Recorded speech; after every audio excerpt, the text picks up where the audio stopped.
សួស្តីបងប្អូនទាំងអស់គ្នាសូមស្វាគមន៍មកកាន់ Channel យើងខ្ញុំថ្ងៃនេះយើងខ្ញុំមានរឿងនិទានមួយមកអានឲ្យបងប្អូនស្ដាប់ដែលមានចំណងជើងថាស្មោះទោះឈឺចាប់ភាគទី3ព្រឹកមួយនៅភូមិតូចមួយដ៏ស្ងប់ស្ងាត់ពន្លឺថ្ងៃរះស្រាលប៉ះលើដើមឈើចាស់មួយនៅចុងភូមិក្រោមដើមឈើនោះមានឆ្កែមួយក្បាលឈ្មោះមាសវាអង្គុយស្ងៀមសម្លឹងមើលផ្លូវដោយភ្នែកពោពេញទៅដោយការរង់ចាំថ្ងៃនេះគឺជាថ្ងៃទី3ដែលម្ចាស់វាមិនបានត្រឡប់មកវិញមាសមិនដឹងថាម្ចាស់ទៅណាវាមិនដឹងថាម្ចាស់នៅរស់ឬក៏ស្លាប់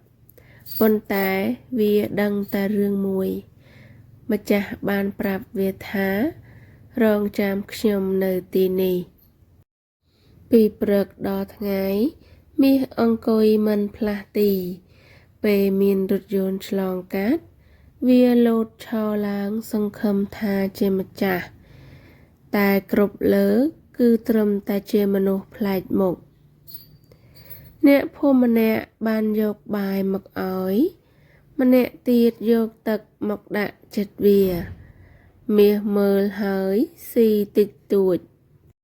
បន្ទាប់មកវាអង្គុយរងចាំដដែលដូចជាបេះដូងអាស្រ័យលើមនុស្សតែម្នាក់គត់ពេលល្ងាចមេឃចាប់ផ្ដើមងងឹតខ្យល់បក់ខ្លាំងហើយភ្លៀងធ្លាក់មកយ៉ាងខ្លាំងទឹកភ្លៀងហូរចុះពីរោមមាសរាងកាយវាញ័រត្រជាក់ប៉ុន្តែវាមិនរត់ទៅជំរកទេវានៅតែអង្គុយកន្លែងដដែលដូចជាខ្លាចថាបើវាចេញទៅម្ចាស់អាចត្រឡប់មកហើយមិនឃើញវាយប់នោះមានបុរសចំណាស់ម្នាក់ដើរឆ្លងកាត់ហើយឈប់មើលវាគាត់ស្ដាប់សំឡេងភ្លៀងហើយនិយាយដោយសំឡេងស្រទន់ថាឆ្កែអើយអ្នករងចាំមនុស្សតែអ្នកមិនដឹងថាមនុស្សអាចភ្លេចអ្នកទេមាសងើបមុខមើលបុរសចំណាស់ភ្នែកវាសើមហើយវាស្រែកស្រាលដូចជាចង់និយាយថាម្ចាស់ខ្ញុំមិនភ្លេចខ្ញុំទេយប់នោះកន្លងទៅយ៉ាងយឺតមាសគេងអង្គុយក្បាលវាដាក់លើជើងខ្លួនឯងនៅក្រោមភ្លៀងត្រជាក់ព្រឹកបន្ទាប់ភ្លៀងឈប់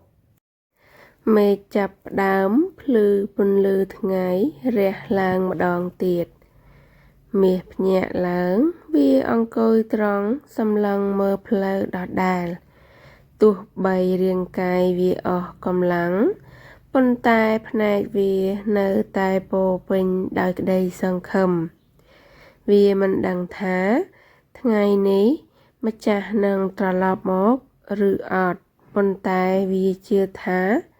ម្ចាស់នឹងត្រឡប់មកវិញនិង Subscribe ជួបគ្នារឿងថ្មីនៅវីដេអូបន្ទាប់សូមអរគុណនៅតែរងចាំរឿងនិទានថ្ងៃនេះចប់ត្រឹមនេះហើយសូមអរគុណដែលបានស្ដាប់